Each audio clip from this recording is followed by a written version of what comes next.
Welcome to the We've Seen a Thing or Two podcast. As investigators and mediators focused on regulatory and workplace conflicts, we have seen a thing or two and learned a thing or two. In each episode, we will be speaking with industry leaders in regulation, human resources and law, as well as thought leaders and top performers in investigations and mediation. We bring our audience interesting and cutting-edge information on conflict management as it relates to professional regulation and workplace disputes. This industry is one of many views, and we have to say that some views shared by our guests are not necessarily shared by the We've Seen a Thing or Two podcast, its host, or sponsors. Today's show is brought to you by Benard Associates, trusted investigation and mediation professionals since 2004. Now here's your host, Dean Benard.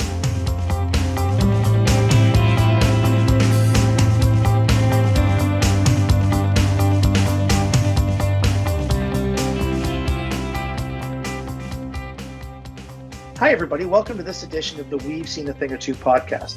I'm so happy you've decided to tune in for this episode. Today, our guest is Emma Marriott. Now, Emma is the founder and principal consultant of Iris, which is a company that works with small to medium-sized business owners and operators that prioritize their employees and are serious about improving their employer reputation.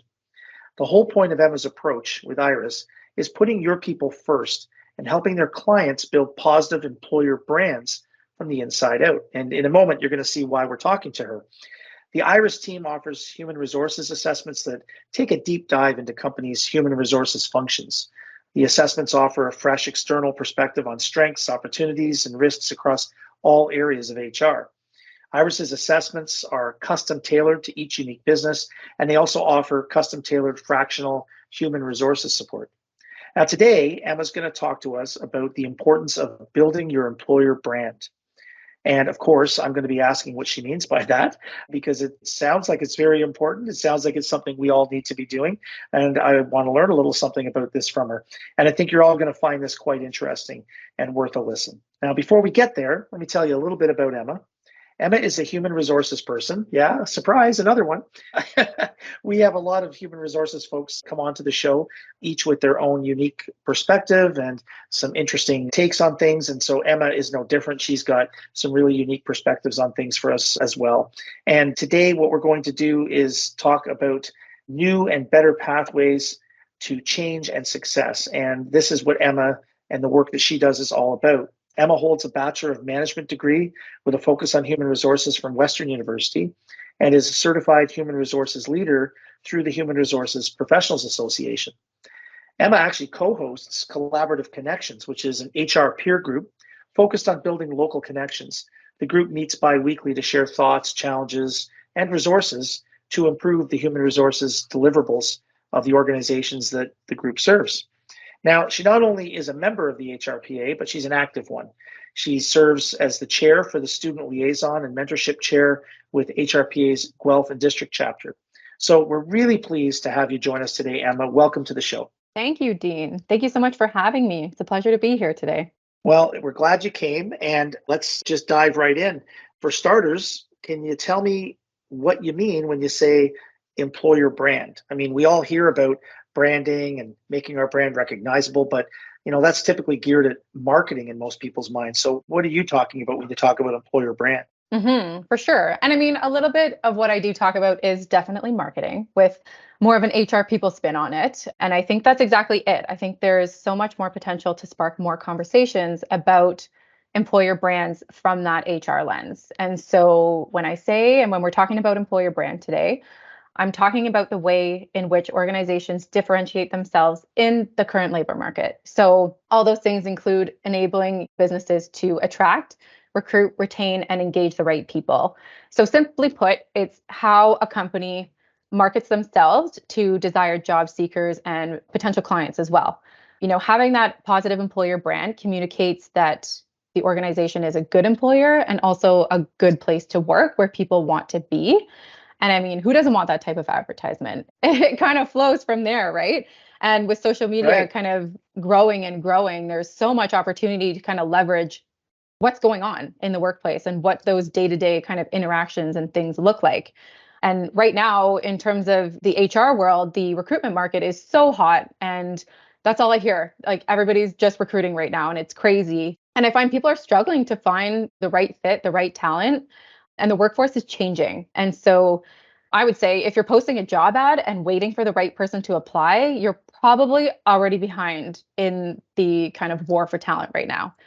To kind of answer the second piece of your question, I would also add that where possible, it is so beneficial for marketing and HR to kind of partner together and share their employer's people brand. And it goes beyond, at least for me, it goes beyond those kind of logos, the colors and taglines. I'm kind of more talking about the real, authentic stories of your company's people.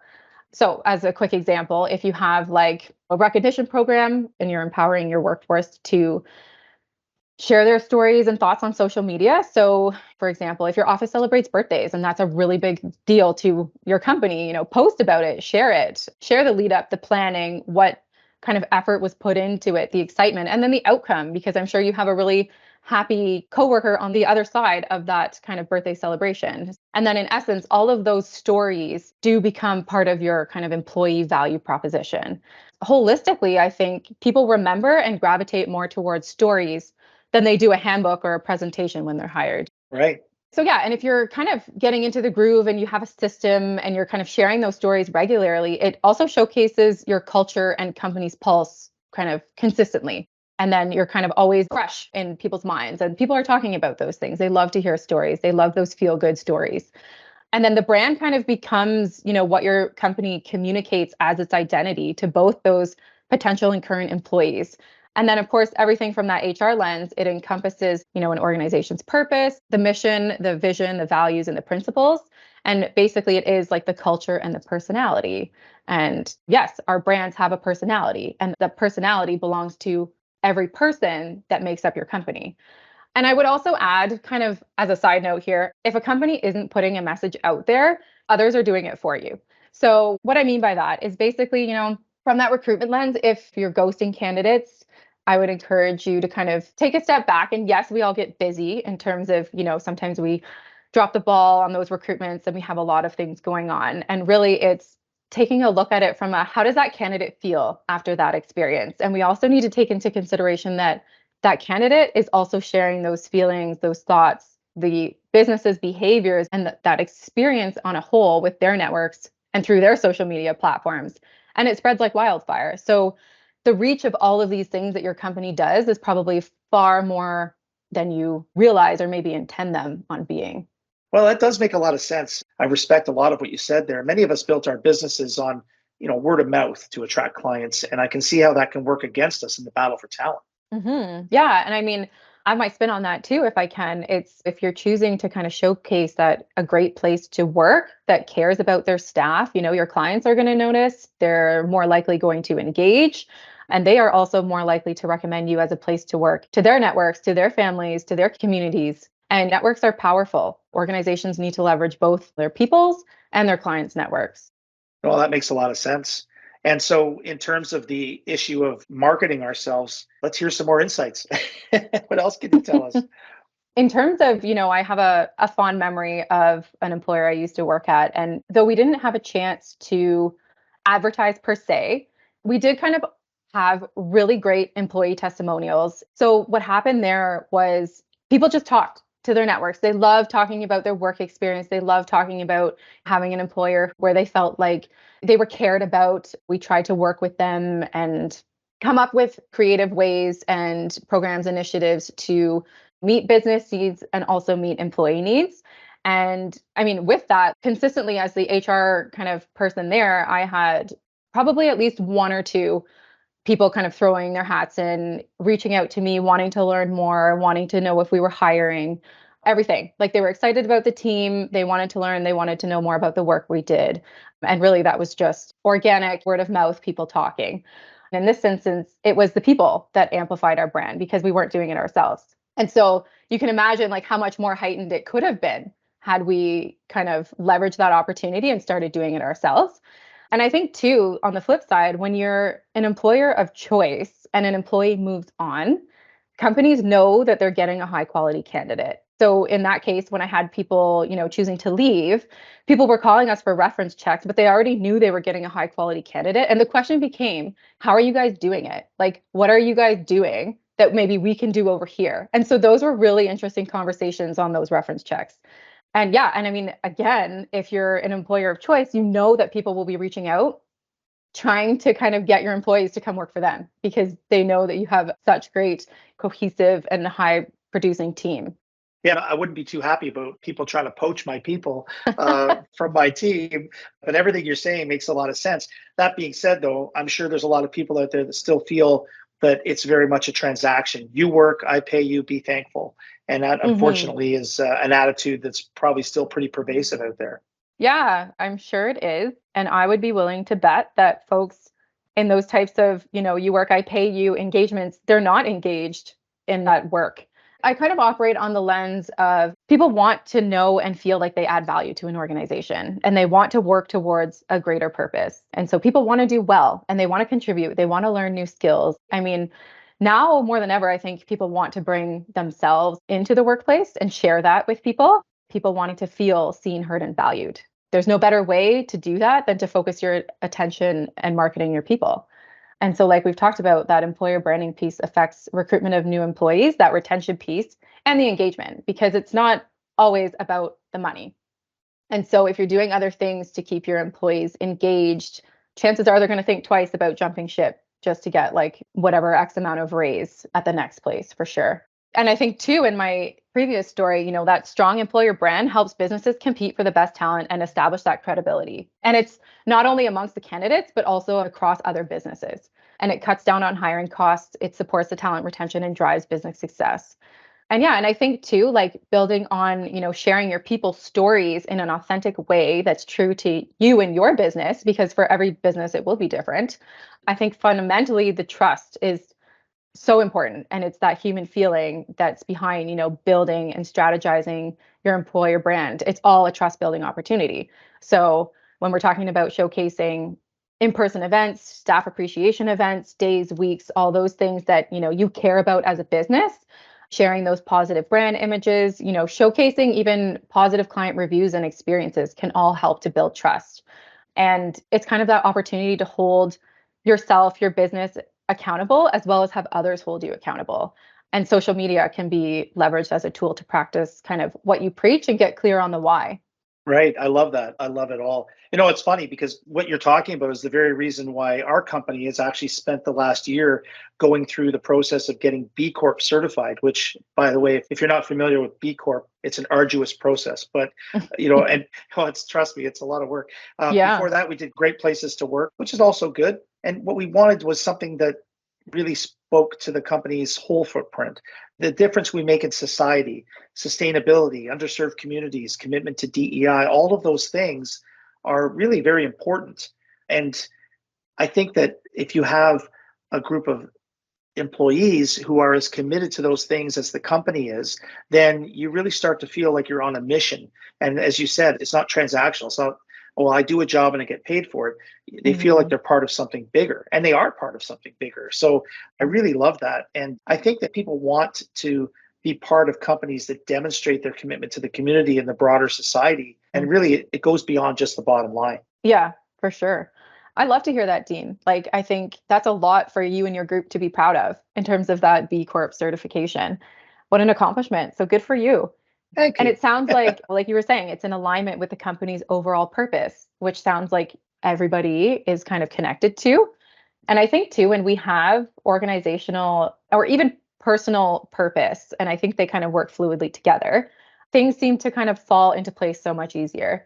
So, your point about people wanting to be part of companies that demonstrate a commitment to the community and broader society that goes beyond the bottom line is so important right now. I think marketing from a people lens builds trust, and folks on the outside can really get a good look and feel into the authentic workplace versus being sold something that may not be accurate in one single interview. The risk and cost associated with this comes in when folks are hired and are leaving or maybe are not the right fit in 3 to 6 months time. And I know most of us have had a bad hiring experience. And again, I'm willing to bet that typically those bad hires are due to fit. And again, that's operating from my premise of I do really believe that people want to come to work to do their best and produce great work. And when there's not a good fit, there's definitely other factors at play that kind of play on that performance piece. And the last piece too, like employee testimonials are such a great and true sense of what it's like to work at a company. And I mean, on the flip side too, candidates can and may self-select out of applying to your company if they can't see themselves there. And that's okay too. Yeah, it makes sense. I mean, sometimes the decision on the right person for the job, so to speak, isn't necessarily the employer's decision, but the person who's Hmm. contemplating applying. So that makes a lot of sense. So Yeah. talk to me a little bit about how companies can begin to move in this direction. What are some of the things that they can do? Yeah. I mean, I think a first great step in any of this is kind of to think about and plan and have these types of conversations. One way I like to think about it is kind of if we're looking at your workplace today, what stories would you share on social media about your workplace? And I think if that's a hard question to answer, or maybe you don't have a whole lot to go off of, or maybe there's, a gap between perceived and the real culture, then I think there's likely room for improvement. And that's okay. It's all those conversations and the new ways of thinking, or maybe ways of being creative about the business, can help fuel the momentum on that one. And yeah, and I think another big piece too that is maybe sometimes more overlooked than what we'd like it to be is getting your current workforce engaged in these types of initiatives. And I think it's everybody's responsibility. So what that could look like, talking to your current workforce, like I said before, gathering employee testimonials, whether they're written or video. Video can go a long way, social media these days as well. And sharing them on your website, social media channels that the company leverages, and doing surveys. And so really hearing, listening, and acting on the things that you hear from your people. And showcasing your current employees and all the great things they do for your company. So showcasing those values and recognition programs. And so if somebody went well above and beyond serving a client, like what did that look like, and what did this person do, and all those pieces, and maybe how as a company did you reward them for living so truly into those values. And things like Mhm. sharing exciting employee milestones and events, so like those retirement parties, things like that. And I remember when we think about a story from a brand, it was a local brand, but they had an employee that was leaving, and basically he was going off to school to do an apprenticeship, so in the trades, and his employer gifted him a set of like tools that he would need in his first kind of next step job career. And I was like, wow, what a fantastic way to say, we're here for you, we support you, and let's kind of, share this with the world. And I thought that was a really great way and a great story. And I mean, I still remember it. So, I love that. I mean, it's interesting because we had an employee recently decide to leave our employ, but it was one of those situations where you can't blame the guy. I mean, he just had an amazing opportunity presented to him that anybody in their right mind would be foolish to walk away from. mhm, And he was so grateful when we had the conversation because rather than be upset about it, I'm like, wow, that's amazing. Like, I'm so happy for you because mhm, we need to be happy for our people. I get it, a business is not a family. When I first started my company 20 years ago, that's what I used to say. I envision a business that will be like a family. It's never mhm, a family. I mean, it's a bit naive to think that business and that can be a family, but it can be a community, I think. It can be a group of people that really have each other's backs and really care about each other in terms of their overall well-being. So I just love all these ideas, and especially the idea of having the staff or the employees of the organization engaging in this. It mhm. doesn't always have to be an organizational initiative. So yeah, these are just No. fantastic ideas. Yeah. Because I'll bet your staff are probably doing it already. You might not know about it. Yeah, perhaps. Yeah, and I mean, there's so many more ideas out there, and so many more probably great examples that, companies do that don't always involve a whole lot of money, which is, I think, great. But I mean, things and projects like creating video content of the workplace, doing a tour of your office, clips of an all staff meeting, or if you're in a product, like videoing the process and the creation of a product and workflow, I think is really cool, even from a customer standpoint, to learn more about the back end kind of inner workings of a company.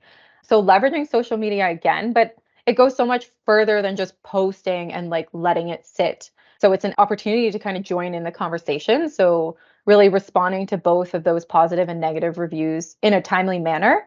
And again, I think as a company, if the kind of lower, like a 3-star review or something didn't go so well, or somebody didn't have a great interaction or experience with the company, instead of ignoring and disengaging a response that often can leave others looking into it and being that kind of breach in trust by no responsiveness. So I think there's always an opportunity to kind of build on those negative reviews just as much as there is on the positive reviews, and encouraging comments and feedback from job seekers as well as clients and act on it, like we've already talked about before. I think just the momentum, once you do it a little bit, and it might be uncomfortable at first, kind of asking these things, and it is a vulnerable kind of position to open yourself up and ask for, advice, feedback, ways to continue to improve. But I think it just shows kind of that commitment and dedication to building trust and credibility, and asking people what they think of your company and your employer brand. So being specific in your questions and ask how you might improve and support the improvement, and kind of always closing the loop on those pieces. Again, it doesn't have to cost a lot of money. Sure, it's a little bit of a time investment, but this is the kind of thing that can really make a difference. And it's not complicated or anything. I think it's just terrific. And so in terms of getting these processes moving forward and doing these things, really everything you're saying sounds pretty simple. Yeah, in a lot of ways, it is. I think being authentic is probably my biggest piece of advice if we're kind of taking this whole conversation and trying to apply it to a workplace, because people will always see through inauthenticity. So, building that employer branding strategy that celebrates your people in a way that you actually want and enjoy celebrating your people. So it has to make sense and it has to be authentic. And I think without people, there would be no business. That's so true. In fact, one of my business mentors recently, he asked me, what's the most critical component of your business? And I answered the clients. And he said, well, they're very important. But he said, your people within your business are number one, because without them, you can't serve a single client. Yeah, exactly. And Dean, I'm curious, like, how has this kind of played out for you? And how does kind of Benard and Associates demonstrate that their people are number one versus like the clients are number one? I think for us, and I'm going to try to be authentic here, I think for us, it's a work in progress. I mean, I do think that we've tried very hard to create an environment for our staff and our employees that's warming and inviting, and where they're included, where they have the opportunity to participate in decision making. But, if I'm being honest, I think there's certainly things we could have done better and that we are trying to do better moving forward. It's always a work in progress, right? So I think if I was to ask some of our people the question, do you feel like you're part of something bigger? I think they would all say yes, just by virtue of the nature of the work we do is all about helping people. It's a conversation I think we have to continue to have. Yeah, I think that's fantastic. And I think you're so right, like in terms of it's all a process. Yeah, absolutely. Well, you know what, Emma, this has been a really interesting conversation. And in some ways, I feel validated in terms of what we're doing at our company. But at the same time, I've picked up a few ideas here and a few thoughts about some of the things we can do moving forward. So thank you so much. It's been just amazing.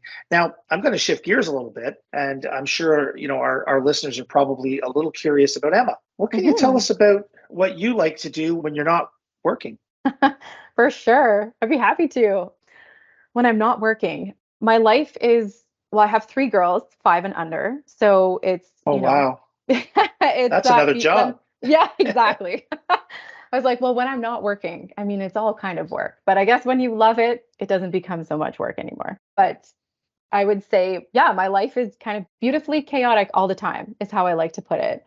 But I'm that self-care obsessed person. So I make a point to kind of mindfully start my days at 5 before my kids wake up and just kind of enjoy that quiet time, whether it's yoga or a walk or a workout or just reading. It's all nice before the kind of chaos starts at 6:30 and then kind of going into full blown mom mode until 9 and then back on again at 3. So yeah. And I mean, work wise and having 3 kids, to me, it was important to kind of keep that flexible schedule and really be there and show up for my kids.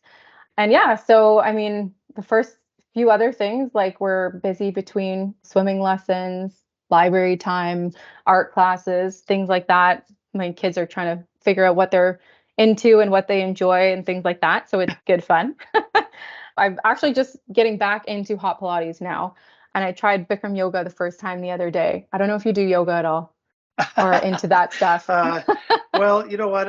My brain would love me to do yoga. My body probably wouldn't let me. So we'll leave the yoga at that. But I've tried it. I've tried it. It's a process, It's in and of itself. It's a process.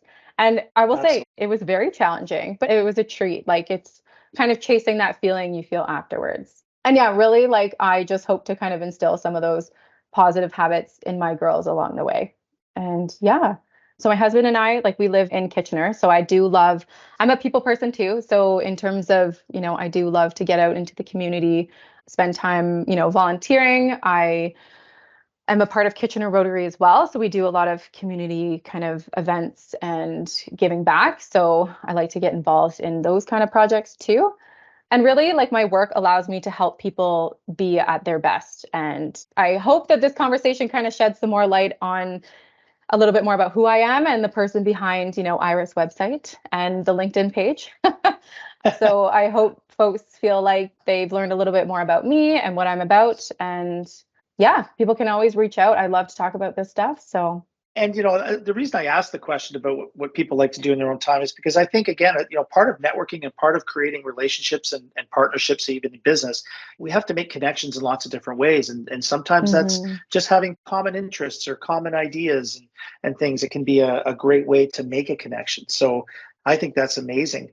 And I have to tell you, Emma, it's been such a pleasure having you on the show. I really want to thank you so much for coming on the show and sharing your knowledge and your expertise. Your insights were really helpful. And I'm confident that our listeners are going to want to connect with you. What is the best way for them to get in touch with you? Yeah, so I would say folks can reach me on LinkedIn, or the Iris site is Iris, so IRIS-HR.com. Great. And on LinkedIn, I guess just your name? Yes, just the name. Excellent. Well, thanks again. And I guess that brings us to the end of another episode, folks. And I want to thank you all for listening to the podcast. And we got a lot of great content lined up for future episodes. And I really hope that you'll continue to tune in and listen. But at the same time, send us your feedback. And now I'm going to take a page out of Emma's book, although I do this at the end of every episode anyway.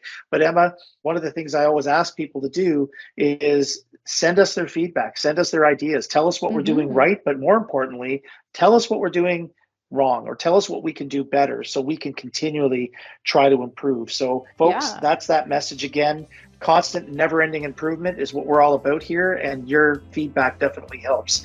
All of our podcasts are put on the YouTube channel, Benard Associates. It's actually called Benard Associates YouTube channel. It has lots of great stuff on it, so please take a look. And of course, our podcasts are on all the major podcast directories, and you can reach me on LinkedIn at Dean Benard and through our website at benardinc.com. So once again, thanks for listening, everybody. We'll see you next time on the We've Seen a Thing or Two podcast.